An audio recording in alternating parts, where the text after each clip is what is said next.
Hello bachcho, let's see the question.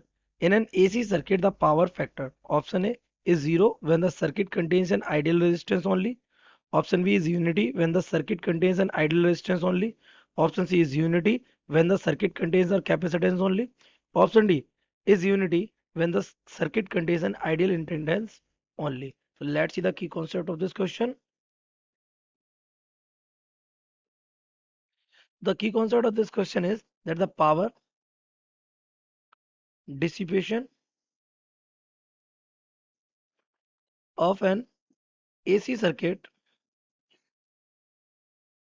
is given by, तो आपको पता है कि ये पावर जो होता है power consumption that is given by P is equals to V R M S I R M S cos phi, ये होता है।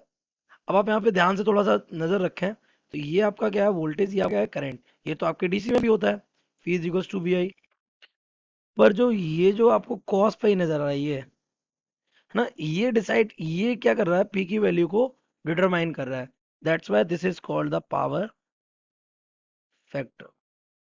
हम इसे क्या कहते हैं, पावर फैक्टर कहते हैं। So we can consider that the power factor is equals to,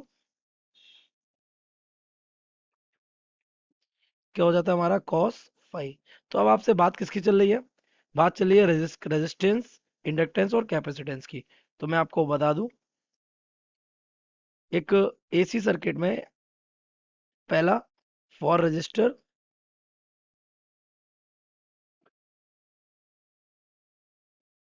जो आपका फेज डिफरेंस होता है तो वोल्टेज भी हमारा किधर होता है, इसी डायरेक्शन में होता है। और करंट भी हमारा किस डायरेक्शन में होता है, सेम डायरेक्शन में। तो फाई कितना हो जाता है, zero. For second is for inductor, inductor के लिए क्या होता है, करंट हमारा इस डायरेक्शन में होता है, बट वोल्टेज जो होता है इंडक्टर में वो कैसा होता है, पाई बाई टू अहेड होता है। This is V L, this is ये वी आर मान लेते हैं, कितना पाई बाई टू। और फॉर कैपेसिटर, तो कैपेसिटर के केस में क्या होता है, करंट हमारा इस डायरेक्शन में होता है, तो जो वोल्टेज होता है वो लैग कर रहा होता है किसको, करंट को, वीसी कितना बाई पाई बाई टू। इस वाले केस में हमारा फाई कितना हो जाएगा, पाई बाई टू। और इस वाले केस में भी हमारा फाई कितना हो जाएगा, पाई बाई टू। तो अगर आप यहाँ से देखें तो हमारे कॉस फाई में कॉस पाई बाई टू कितना हो जाता है, जीरो। तो कॉस जीरो इक्वल कितना हो जाएगा, वन। तो हमारा पावर फैक्टर कैसा हो जाएगा, यूनिटी किसके लिए, फॉर रजिस्टर। तो अगर ऑप्शन को देखें तो is unity when the circuit contains an ideal resistance only. तो option B is correct, so the correct option.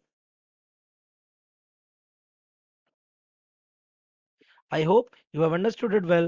Best of luck.